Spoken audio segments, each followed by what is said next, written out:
found your place, because I think for many men, anybody searching for where God's calling them to has a very difficult time if they're searching for religious life in the church, which is why we're doing this, because it's not easy to navigate.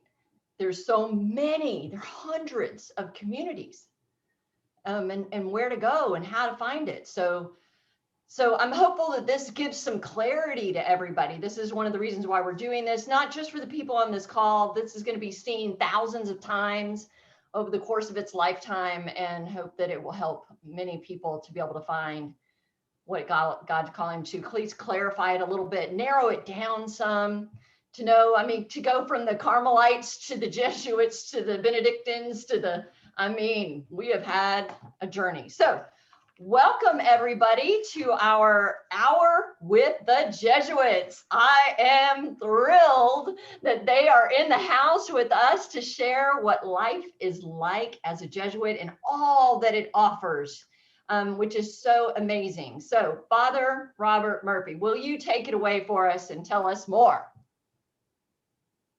Sure. Well, hello, Behind the Habit. This is Father Robert Murphy of the Society of Jesus, the Central and Southern Province, also known as the Jesuits.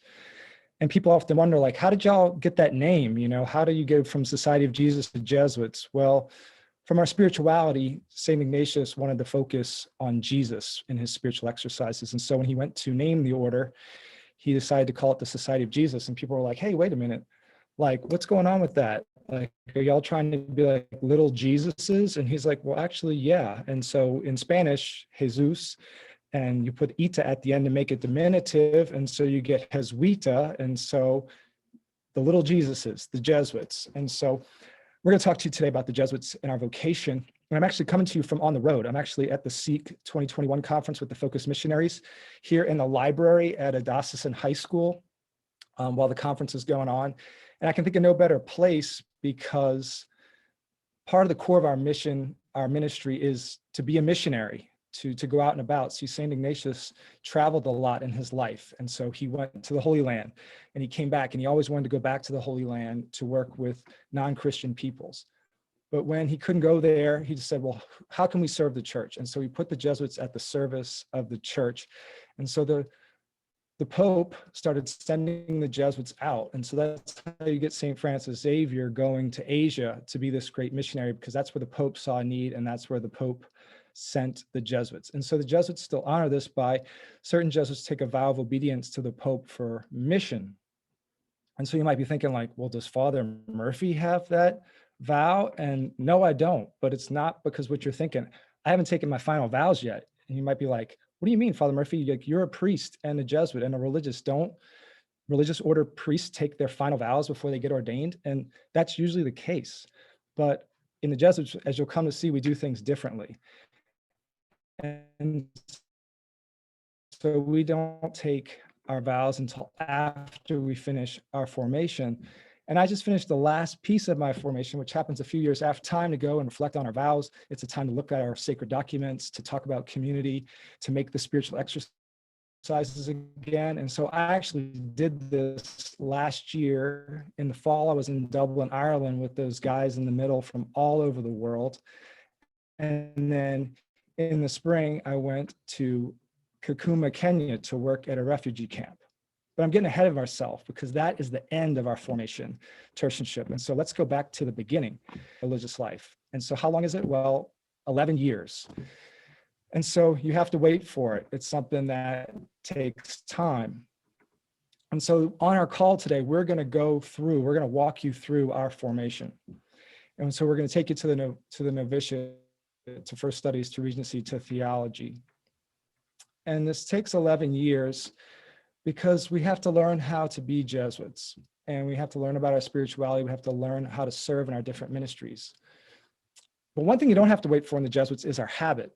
And so you get that after 2 weeks. And you might say, well, what is our habit? Whoa, y'all look like just a bunch of priests. Well, St. Ignatius decided that the habit that we would have is whatever local clergy wear. And since local clergy, diocesan priests wear clerics or the Roman collar, that's what we wear, even though we're not priests yet. And so that's when we're doing ministry, that's what we wear. And speaking of our ministries, what are they? Well, we're kind of in three big categories. The first one is our retreat houses and our parishes. The second one is our schools and universities. And the other one is our social ministries and our work with refugees. And so we're going to give you a taste of these different ministries today and travel to some of the places where we do these different ministries. And our ministries are broken up. The Jesuits break up the world into provinces. And so we're in the Central and Southern Province. And so our apostolates are kind of spread out through there. And so you'll see that our province goes from New Mexico over to Florida, up to Colorado, to Missouri, out to Belize and Puerto Rico. And so we're going to travel around this province today. I know it's going to be virtually, but we're going to try to get you the feel to like be on mission with us. And so are you ready? Are you ready to go with us on mission, to go to different parts of our province, to see different parts of ministries the Jesuits do, to meet different guys in our formation process? So what are we waiting for? Let's go. Let's go down to Puerto Rico, where some of our novices are ready to talk to you. Well, saludos everyone, and welcome from San Juan, Puerto Rico. My name is Richard Jobert. I'm from New Orleans, and we're coming to you live from our community chapel. So my name is Manuel Luna Vega, and I'm from Ay Bonito, Puerto Rico, and we are second-year novices on Experiment in my island. And Experiment's a time in the Novice when we go out and minister and serve in order to experience and understand what it's like to live in a typical Jesuit community. So what is the novitiate exactly? Well, our novitiate's located in Grand Coteau, Louisiana. You can see a picture of some of the works here. And our novitiate's located in St. Charles College. Picture up there as well. What do we do in the novitiate? Well, in the novitiate, we learn how to be Jesuits. And our primary focus is learning how to pray as Jesuits. And we do that through the spiritual exercises, where we come to develop and deepen our relationship with Jesus Christ. We hear his call, and we learn how to go out and to labor with him and for him under the banner of his cross. Well, in the novitiate, in addition to learning how to be Jesuits through prayer, we learn about our society. So we look at the origins, we take classes on our constitutions and our general congregations. And of course, we learn about the vows. During that time, we're also sent out into apostolic works. So all around Grand Coteau and Baton Rouge and Lafayette, we go out and some guys work in nursing homes, other guys work in schools. We spend time getting to know the community, entering into the context. Also during our novitiate, as Manuel said, we're sent out into experiments where we're sent to really experience firsthand the Jesuit life, to test our vocations and to experience the vows. Since being a Jesuit novice, I've been missioned to communities in New York, here in Puerto Rico, in Houston, and of course, Grand Coteau. Also, the novitiate is a moment of deepen your vocation and relationship with the Lord. Also, we as religious, we come from different backgrounds. Like people were working or they were doing some studies. And the novitiate is a time to slow down, to have a moment of individual prayer, communal prayer, formation, doing apostolic service that is the fruit of our prayer. And that make us to help us to grow in freedom and interest of life as religious. Also, another aspect of the novitiate that helps us to follow Christ with pure intention is the spiritual exercise. It's an experience of 30 days of silence, following the Lord to see where God wants us to follow him more dearly. One of the experiences that captivate my imagination of the exercise is that call of the king. I'm a chess player, and I feel very passionate about chess. And having that contemplation, seeing how the Lord called me to follow back under his banner of the cross, to fight for those values of the kingdom, put my heart out with consolation and at ease. And I know that I'm imperfect, that maybe I have some flaw, but he put his trust in me and made me to follow him more dearly because he's with me always in every moment. Yeah, in addition to hearing that call of Christ the King, I think for me, my favorite part of the exercises was praying with the Nativity, using my imagination and entering into the scene, which that Trinity, the Holy Trinity looks out into the world and sees the world as it is, and is so moved that it wants to enter into the world in order to save us. And in my prayer, I could hear Christ calling me, literally pulling me with his hand bringing me into this work to help to labor for souls. For me, another aspect that I love of our spirituality is that moment when we take time to duly examine. As novices, we're encouraged to duly examine twice a day. And it's very valuable for us because it's a moment to step back and to see how God is working within us throughout the day, and also with the people that we encounter in our apostolate.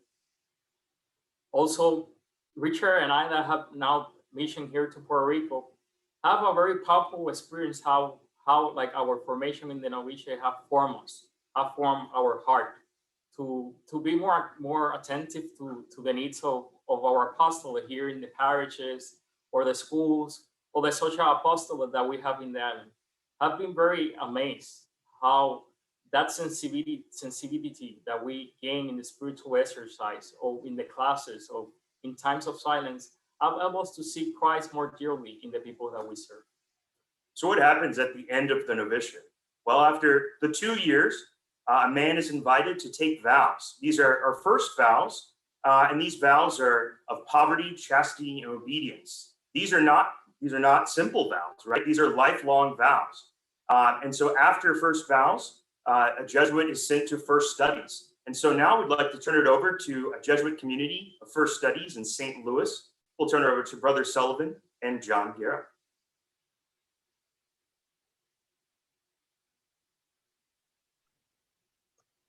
Welcome to the library of our Jesuit First Studies community. My name is John Guerra, and I'm a scholastic, which means I'm a Jesuit in formation to be a priest.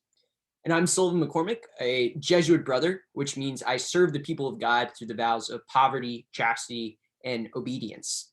The brother vocation is to live the Jesuit mission and identity to the core as a companion of Jesus.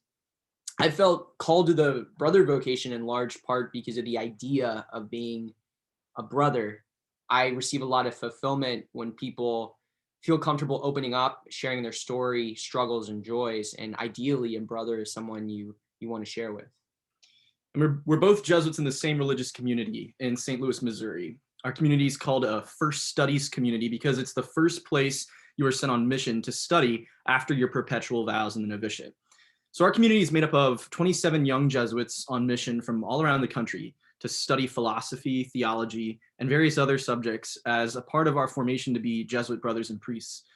So the purpose of our studies is to understand the context of our mission, to better understand the circumstances surrounding the people we serve and what the church teaches, and proclaim the gospel of Jesus Christ. John and I are both doing our studies at St. Louis University, a Jesuit Catholic university. I've been focusing on philosophy for studies, and I have a passion for social justice work, such as anti-racism work. At SLU, I've been able to take a wide range of classes in social work, theater, education, and theology as well. And while taking classes at SLU, I also do ministry at a nearby elementary school in North St. Louis called St. Louis Catholic Academy, where I get to work with the African-American community. And I'm studying philosophy, Latin, theology, and music. But what I love the most is studying and writing about beauty in philosophy studies. And I compose sacred music for the liturgy. My apostolic ministry is with the sick, the poor, and the marginalized in our local community. I minister and give out Holy Communion to the sick at our Jesuit University Hospital and help the poor and homeless through a program here at our Jesuit parish church. I help them with immediate needs, legal work, and this type of work that will open job opportunities to them and housing opportunities. And sometimes I keep the night shift at our men's shelter on cold nights in the winter. John and I both first encountered the Jesuits at Jesuit high schools. That was where our vocations were fostered and cultivated. These Jesuits we encountered helped form us in the Catholic faith and taught us about Jesuit life. I attended Jesuit Dallas High School and then later attended Boston College, while John attended Jesuit High School in New Orleans. Jesuits not only teach in colleges and universities, they also teach in high schools and special elementary schools with a special mission to reach the poor and the marginalized of society. In addition to teaching, Jesuits work in various roles as administrators, campus ministers, and chaplains. There are over 800 Jesuit institutions throughout the world. We are currently in one of the 200 colleges and universities now. So why do Jesuits care so much about education? Why do we run so many schools at every level of intellectual development? We have this saying in Latin, cura personalis, which means care of the whole person.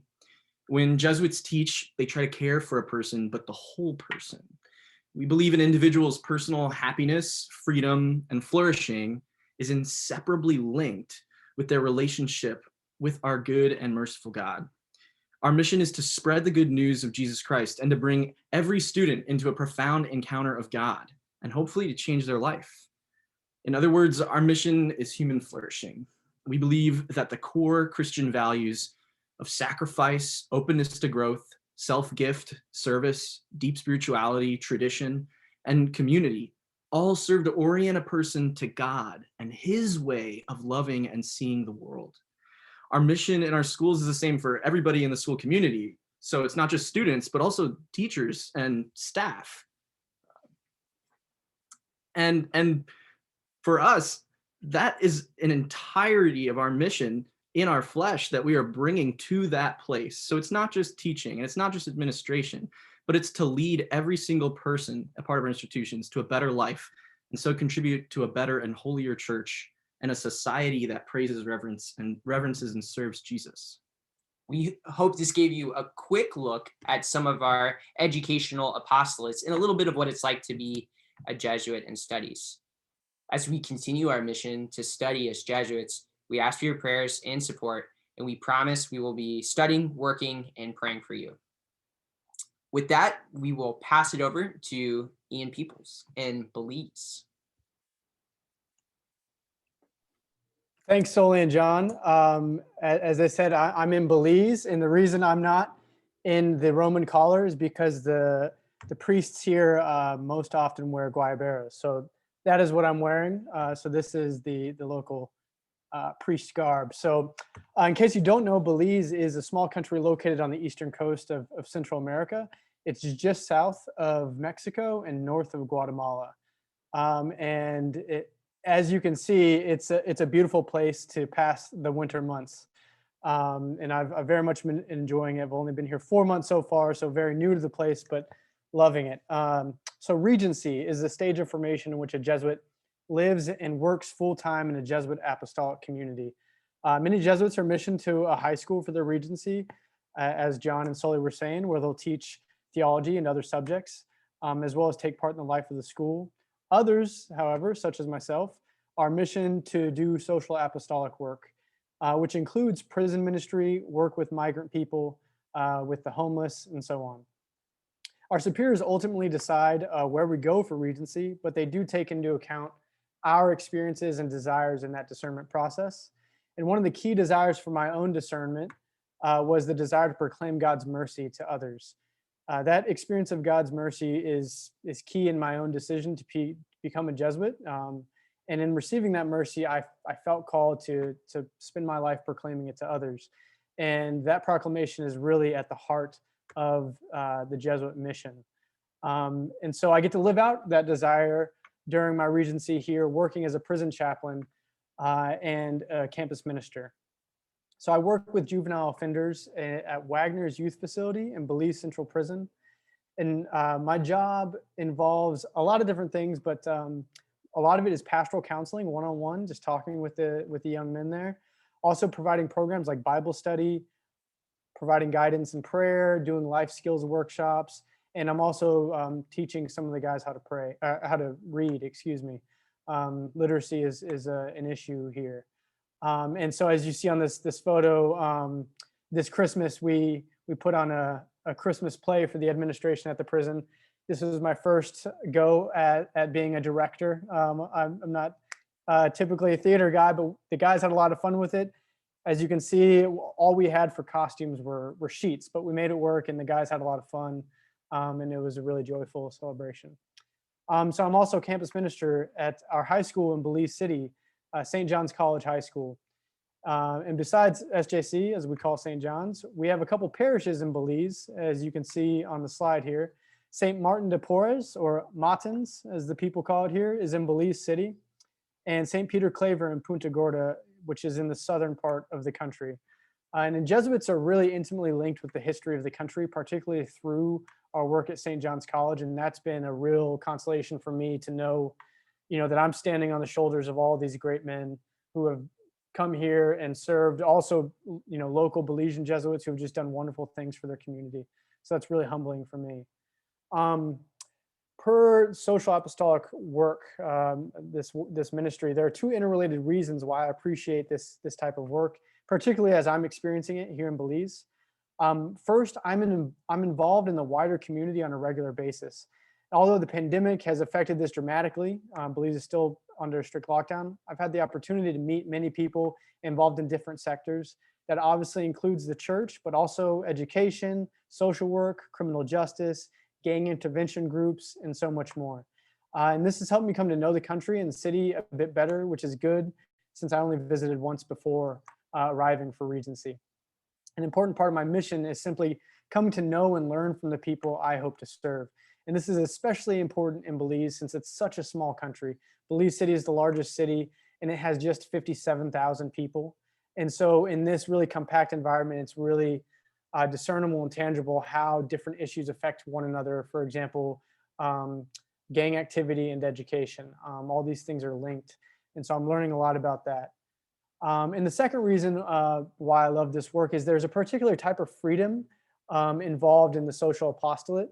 As I come to know the place, the people, the issues that impact them, I can respond in turn, and I can work with the community to respond in turn. So for example, gang activity, as I said, is very prevalent in Belize City. Most, if not all, of the juvenile offenders at Wagner's are there because of gang involvement, most often murder charges. And since I arrived in October, over a dozen young men in the city have been murdered through gang violence. In my researching the issue, I learned that youth usually get involved in gang life at 13 years old. And so to respond to the situation, I'm working with a local Belizean woman to start an after-school program called Football for Life. And we intend for it to be a community-based solution that uses football or soccer to provide a safe space to learn and to mature spiritually, academically, socially. And this is nothing short of providential for me, since my brother Jesuits can tell you I'm an annoyingly passionate soccer fan, and the fact that God is giving me the opportunity to form youth using soccer is just another affirmation of this vocation. And so I could sum up my mission similar to one of the graces we pray for in the spiritual exercises, which is to know Christ more clearly, to love him more dearly, and to follow him more nearly. And my work here is to come to know Christ present in the people, to love them, and to follow Christ in serving their needs to the best of my ability. And so I hope you got a little sense of Belize. And with that, I'll pass you a few thousand miles north to Brian Strasburger, Deacon Brian Strasburger in Boston. Great, thanks, Ian. As you said, my name is Brian Strasburg, and I'm coming to you from Boston, Massachusetts. After Regency, Jesuits spend 3 years studying theology, usually at either the Jesuit School of Theology in Berkeley, California, Regis College in Toronto, or here at Boston College.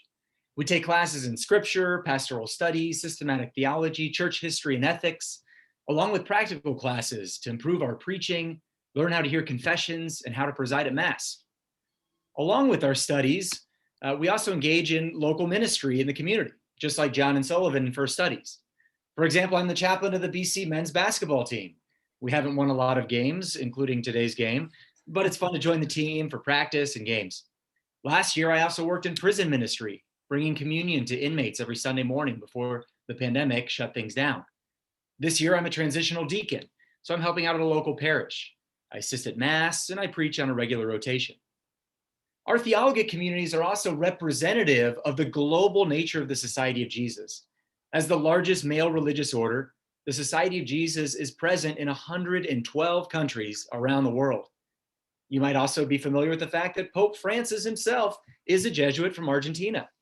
He maintains a close relationships with Jesuits, and he usually visits the local community whenever he travels internationally. When he came to the US in 2015, for example, for the World Meeting of Families in Philadelphia, he visited the Jesuit St. Joe's University, and he blessed a statue that celebrates Jewish and Catholic collaboration. Jesuits come from across the country, but also from across the world to study theology at our theologates, like here at Boston College. In our 7 houses here, we have 65 Jesuits from 24 different countries. For example, just down the hall from me here in Hurtado House, there's Some, a Jesuit from Burkina Faso in Africa. Further down is Gustavo from Uruguay in South America. And right below me is Michael from Malaysia. Such a diverse collection of Jesuits. While most Jesuits spend their lives living and serving in their home province, there are also opportunities for ministry and collaboration across provinces. For example, during my time in First Studies, I spent a summer in South Africa working for Jesuit refugee services. I accompanied home-based care workers and helped design a program for women who were survivors of sexual and gender-based violence. And for my regency, I spent 2.5 years in Nicaragua, where I worked at a Jesuit-founded nonprofit called John the 23rd. I helped run small business development projects in rural communities, and I ran a program for youth formation that involved field trips to local cultural heritage sites. I love being part of such a global religious order. In fact, that was a big part of my vocation to become a Jesuit. I grew up in Denver, Colorado, where I went to Regis Jesuit High School and then college at St. Louis University. After 8 years of Jesuit education, I was sure of one thing. I was never going to be a Jesuit. Don't get me wrong, I had good experiences with Jesuits, but I felt called to the married life and having a family. I was convinced I was going to end up as a math teacher and a basketball coach at a Jesuit high school. But first, after graduating college in 2006, I joined a postgraduate volunteer program called the Augustinian Volunteers. I went to Durban, South Africa, where I worked at an orphanage and an AIDS hospice. There are more people living with HIV/AIDS in South Africa than any other country in the world. It was the hardest I've ever worked in my life. But it's never been easier to wake up in the morning because I believed so strongly in what I was doing. I felt like I was living the gospel every day. Jesus tells us that when we feed the hungry, clothe the naked, and care for the sick, we're ministering to him. I felt so close to Jesus in the work we were doing in South Africa. When I was in college, people used to ask me, what do you want to be when you grow up? And I would respond, happy. I wanted to be happy. During that year in South Africa, I started thinking for the first time, what if the thing that would make me happiest, the most fulfilled, was dedicating my life to the gospel? That was the trigger of my Jesuit vocation. Now today, living in an internationally diverse community like here in Boston has been a real blessing. Every dinner table conversation brings a diversity of perspectives and insights. Did I read something about the political situation in Zimbabwe today? Well, I can ask Isaac, a Jesuit from Zimbabwe, about it. Being part of an international order gives us opportunities to travel and minister abroad. My own international experiences have broadened my horizons and opened my mind. Don't get me wrong, it can be challenging to step outside our comfort zone. When I was first missioned in Nicaragua, I didn't speak Spanish. But you have to challenge yourself in order to grow. And right now, the combination of theology studies and living in an international community are helping to shape and form me as a Jesuit as I prepare for my priestly ordination in June. Now let me turn it over to Father David Lugo in Spain.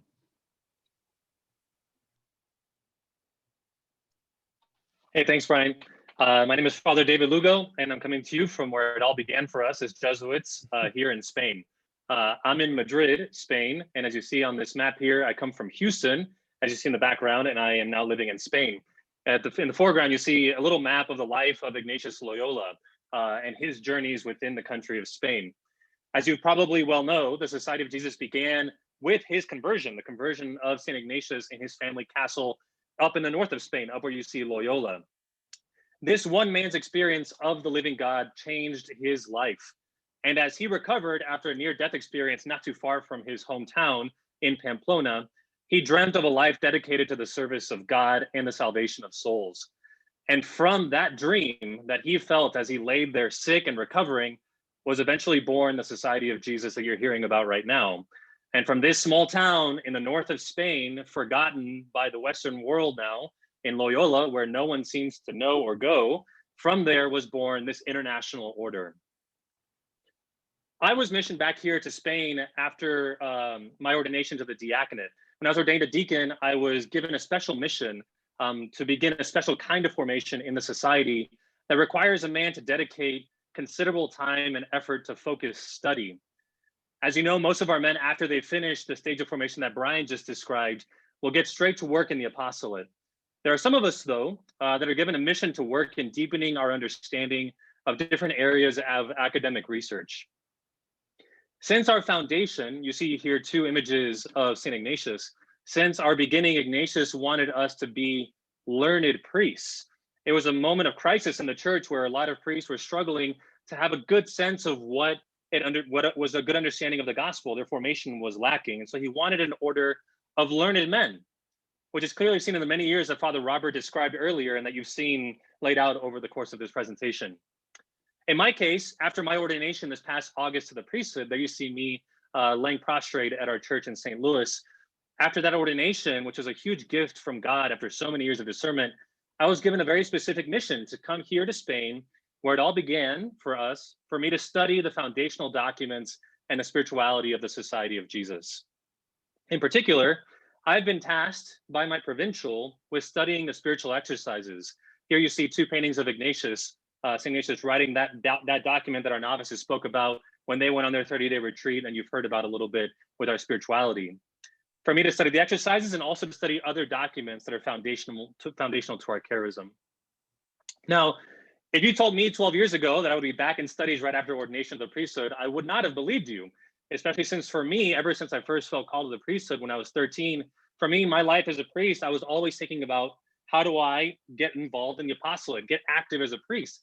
The origins of my own vocation started with a real call that I heard from the Eucharist, a desire to bring Jesus to people in the Eucharist and to preach the gospel wherever I was needed. And now, though I find myself enjoying beautiful pastoral ministry as a young priest in the parishes of Madrid, hearing confessions, saying masses, my primary mission is to study. So you may ask, how did I get here? If I have such a zealous heart to share the gospel, why am I back in the books? Well, like most things in our life, the change of course for me happened because God intervened. A few years back, during one of my summer breaks, I was given the opportunity to go to a Jesuit retreat house in California. You've heard us talk a little bit about our schools and our social ministries, but another big aspect of our life is retreat ministry. Our retreat houses, much like monasteries, are usually secluded places that welcome visitors to spend time with the Lord in silent prayer, spiritual direction, much like Ignatius did during his convalescence. Maybe in your own discernment, one of the places that you visited to pray was one of these kinds of retreat houses. For me, they were certainly big for my own discernment. I still remember going on specific discernment retreats when I was still in college and finding that God spoke loudest when I got quiet. And like Ignatius's family castle, these places allow for that kind of intimacy with the Lord that can change your life. It was one of these retreat houses that I was given the opportunity not to just be on retreat, but to help accompany people as a director. And I got to tell you, being on the other side of the desk, it was a new dawn for my desire for priestly ministry. What I found happened for me was that I was able to listen to people share their experience of God, how he was moving in their hearts and calling them to conversion. And their experience of God's intimate love changed my life. Hearing their witness, which is so unique to our life as Christians, to give witness to each other of how God is working. And I realized in my own heart that my vocation is to be a witness, but also to be a conduit of grace. I can mediate the experience of God for a particular person because these kinds of experiences make all of the difference. As we've been presenting to you, and as you've seen clearly demonstrated how far and wide we go and how far and wide we live, Jesuits are definitely known to be men on the road, for sure, who travel the world wherever there may be greatest need. But the common denominator for all of that is the same search that we have to be men who facilitate an encounter with the living God for those who hunger and thirst for his presence in their lives. Though we travel across land and sea, the most important journey we're interested in is not the journey from Houston to Spain, but the journey of my heart into the heart of Christ. That's it. It's that journey that has set my heart on fire as a Jesuit priest, has made me want to study our charism more deeply, to make me a good priest, a good confessor, a good spiritual director. It's this ministry that brought me back to the books, and I want to learn more. I want to be better at this to share with others. With that, before we finish, I thought it'd be really a good idea, and we shared this thought before, that before we left you, to share a little bit of the spirituality that we've been talking about and spend a few minutes of prayer with you. We all remember from our own discernment, and I'm sure it's true with yours, that there's a lot of information, but there's very little quiet. And let's spend some time in quiet because God is speaking. And if God is speaking to you in your heart, well, that's where you'll hear where it is that he wants you to go. So we want to spend a few minutes with you in silence. And I'm going to share with you one of the prayers that's very important to us as Jesuits that you've heard a little bit about from the novices, which is called the Examen. It's a way of stopping, listening, and seeing where God may be calling you. And in that listening, maybe hearing a voice, maybe for the first time. So before we leave you, we're going to spend a few minutes before Q&A, and I'm going to guide us through a little contemplation, a little examine. So I just want to invite you to spend a minute. You've heard a lot of words, you've heard a lot of noise. Just take a minute to quiet yourself and find yourself before the Lord.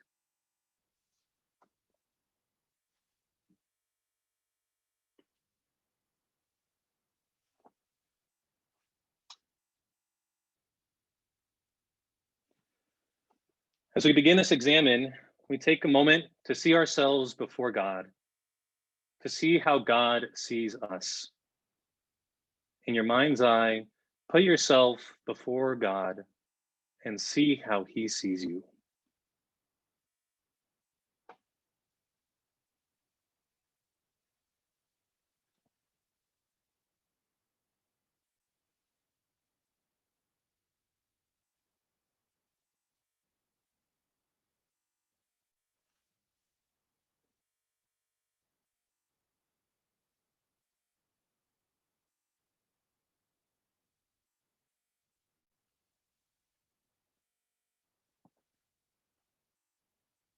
From that place of repose and silence, in your own words, speak to your God.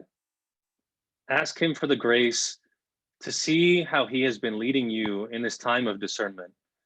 The many months, the many years, looking back, ask God for the grace to see how his hand has been guiding you as a shepherd tends to his flock.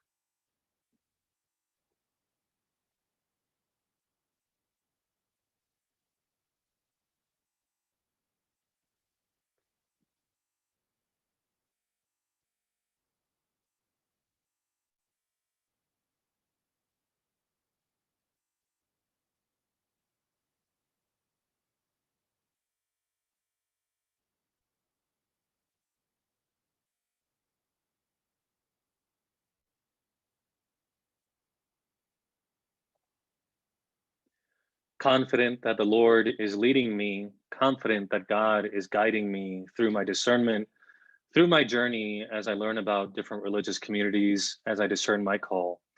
I spend a moment with God, calling to mind all of the highlights, those big moments in my life that have brought me to this point in my discernment. Call to mind those moments where God has made himself known. Maybe it was a moment on a retreat. Maybe it was a person at your parish who spoke to you a kind word, encouraging you. Maybe it was your family. Call to mind those moments and see them in your mind's eye as God brings them forth to you.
Having those events in your mind, having all of those highlights, and sometimes maybe even dark moments on your path, I spend a moment to ask forgiveness for not always responding with diligence to God's call.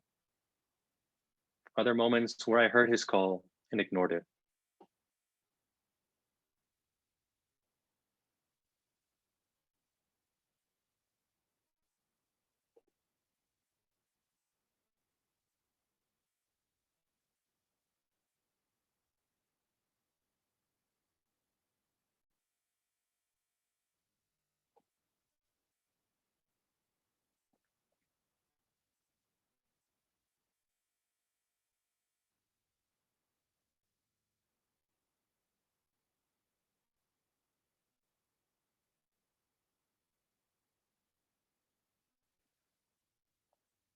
I spend this last minute of the examen having a conversation with God as I would to a friend about where I think he may be asking me to follow.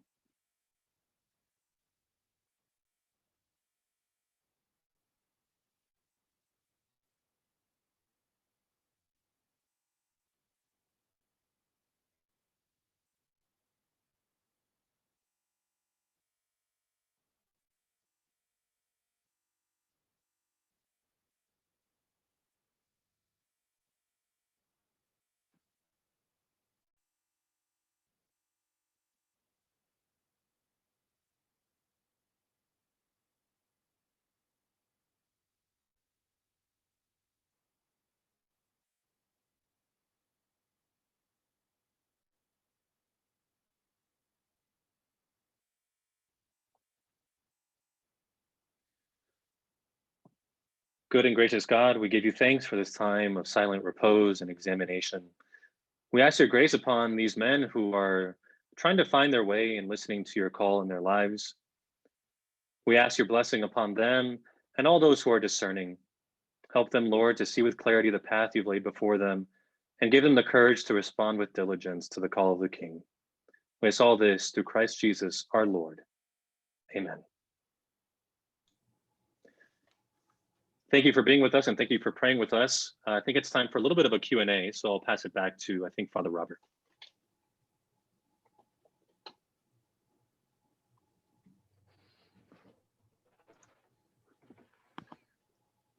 So I know I saw in the chat some questions coming in. Rhonda, I look to you to, Yes, or yes, Elizabeth, Father Murphy. to how we want to field any questions. Yes, sure. I would love to ask you some questions, and I would, it would be great if, okay, so if we can stop the share screen and get all of you up on the screen, because I would love to ask a variety of questions from several of you.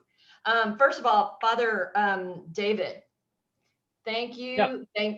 Thank you. That was beautiful. Not only the examen beautiful, but I wrote down, God spoke loudest when I got quiet. And I think that is beautiful for everybody to hear, you know, just great advice for all. So thank you for that. It was just really, y'all did a fabulous job, every one of you. So I love this question. Are Jesuits only for geniuses and intellectuals? So my question to you is, are you all brilliant? Is this just, they only take brilliant people, or what is that? Who wants to answer? I'll jump in because I think I have well, it's a bit of a strange route to the Jesuits because most Jesuits come right out of college or maybe with some professional experience. But they usually come in with a bachelor's degree if they enter at 24 like I did. But I did not have a bachelor's degree when I entered. I withdrew from school after fall semester of my junior year because I wasn't doing great in school for one, and I needed some time to sort of figure my life out. So I took a break from school and then I moved home, and then I ended up doing, I worked as a full-time volunteer, ended up doing a full-time volunteer program to help discern. But that's just to say that you can struggle with school and still desire to be a Jesuit, because I know I have. We are expected to do, philosophy studies and theology studies, advanced, in MDiv in theology, sometimes, maybe something a little more advanced. So that's to say that you're going to be expected to do university work, but you don't need to be brilliant, because I know I'm not, even though I have a lot of brilliant brothers that I share this life with. So thank you so much for sharing that. I think that was a perfect answer. Okay, so I have got a couple of guys have actually asked this, and so this is perfect. How do you know which province? You guys are in the Central and Southern Province of Jesuits, but Jesuits are all over the globe. So how do you know which one? Do you have to enter the one that you live in, or is there an opportunity to, if by chance you want to enter Central and Southern, you can do that? Father Murphy, you're probably the best one to answer that, but I'm not positive.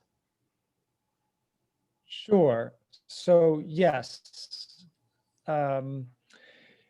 you have some choice and some flexibility as to which province you join.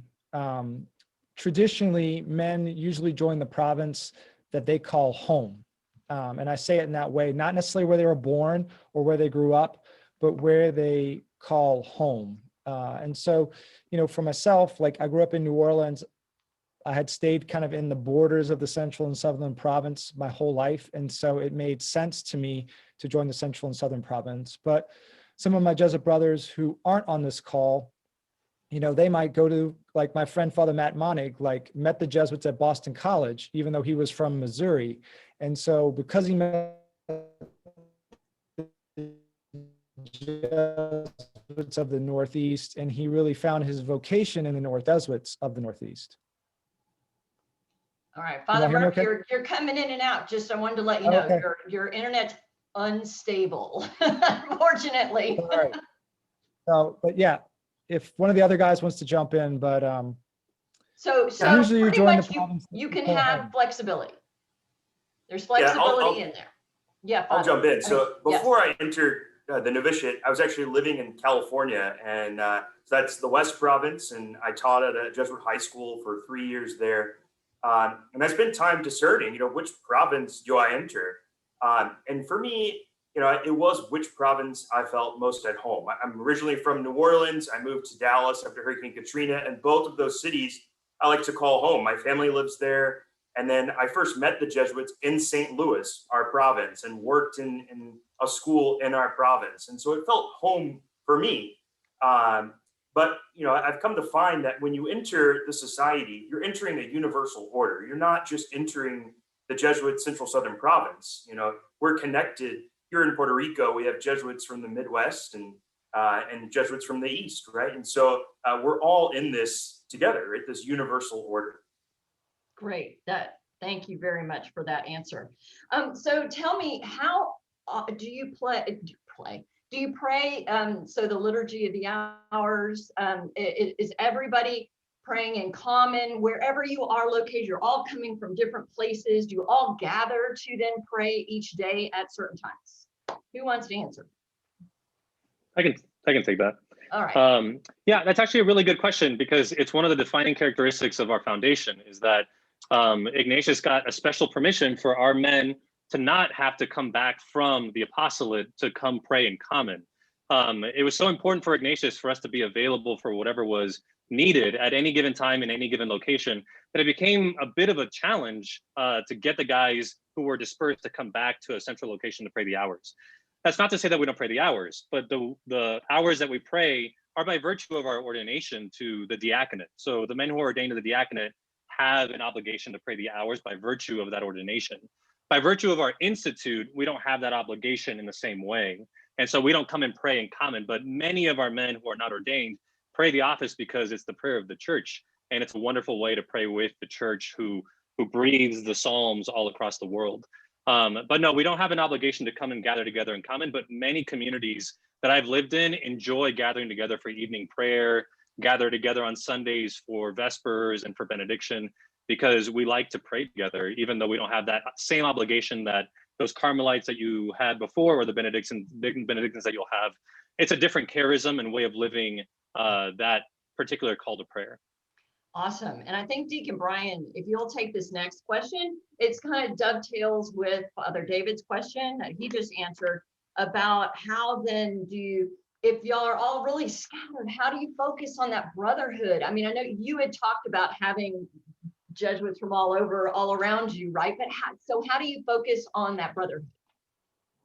I think there's a lot of ways that we focus on brotherhood among ourselves. Certainly living in common is part of that. We think of community as mission, and that happens first and foremost at the local level. So even if you're part of an international community like I am here in Boston, we still prioritize one another as brothers, and we gather every evening for social and dinner.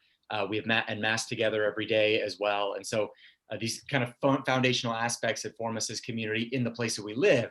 Then we also think of ourselves as being brothers as part of a province. So I know personally all the guys who are on this call. When we're in Men in Formation, we have an annual formation gathering where we come together and spend some time in prayer and reflection and conversation together. We have province events like our annual ordinations, our annual first celebration of first vows for guys finishing the novitiate that brings Jesuits from the province together that then are also kind of functioning together corporately and as community. But then also we think of ourselves as a corporate body globally as well. And that's one of the great gifts and charisms of the Society of Jesus.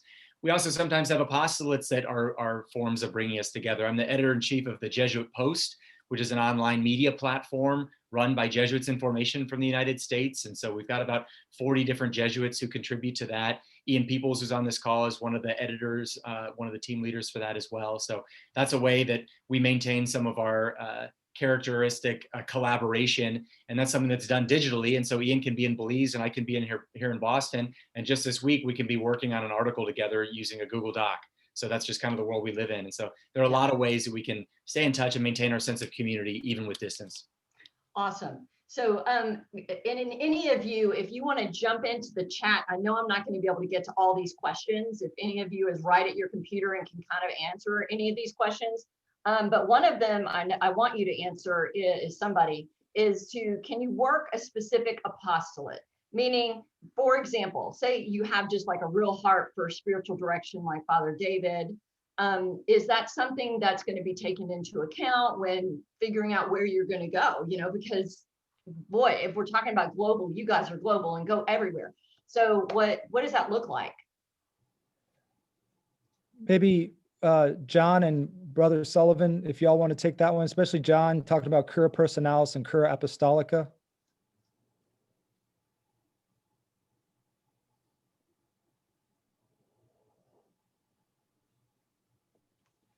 Yeah, so sorry about that. Yeah, we are able to work in specific apostolates, and the discernment that happens with a provincial who is in charge of the province. He's like the big superior, right?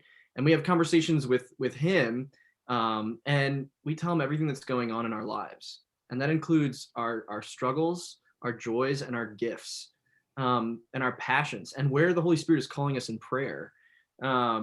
And it's there's a saying that sometimes we say casually, it's not official, but it's two people discern and one decides, right? So we're going to discern together and be in conversation, but the provincial decides where to send us. But the reason why we share everything in our hearts with him about our struggles, our joys, our passions, and where we feel the Holy Spirit calling us with our talents, he's going to take that into account and mission us where we're going to bring the most life to the greatest number of people where it's most needed. Right, because we're at the needs of the church here. So and you can be sent on a very specific mission, which is why at final vows Jesuits take that special vow to the Pope, right? So he can send you wherever he wants. It's the church can send us wherever she needs, and it is always taking into account our gifts and also our struggles. Yeah, that's beautiful. Thank you so much for that. Last question, while I'm going to launch this poll for everybody, is I would love for Richard Manuel, would you tell us one of you tell us about maybe the greatest fear before joining, and somebody tell us about the greatest joy of being a Jesuit.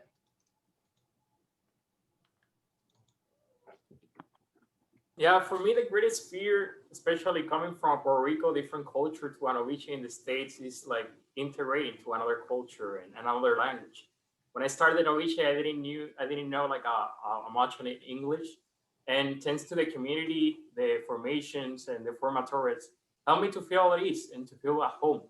And that's something that calmed that fear of longing to or becoming to a society. So that's something that I fear that I experienced when I entered to a society. Yeah, I think for me, when I look at my greatest joy, I got to start with my greatest fear, right?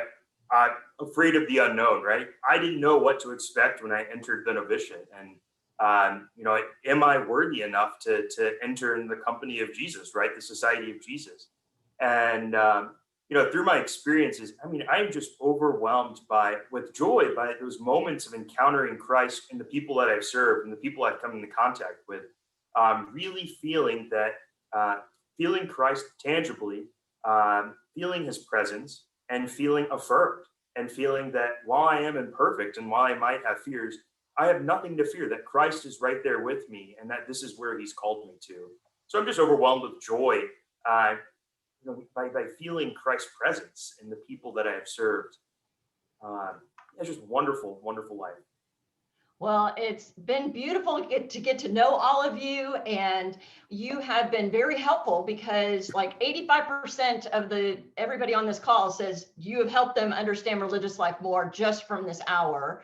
And so many are very interested to find out more about the Jesuits. So that's a beautiful thing. And that's just going to continue as more people watch this.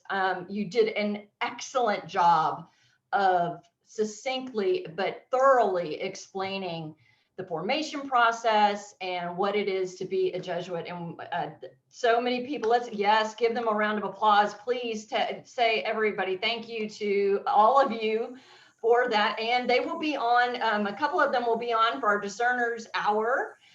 So be looking forward to that. So thank you, everybody. God bless you.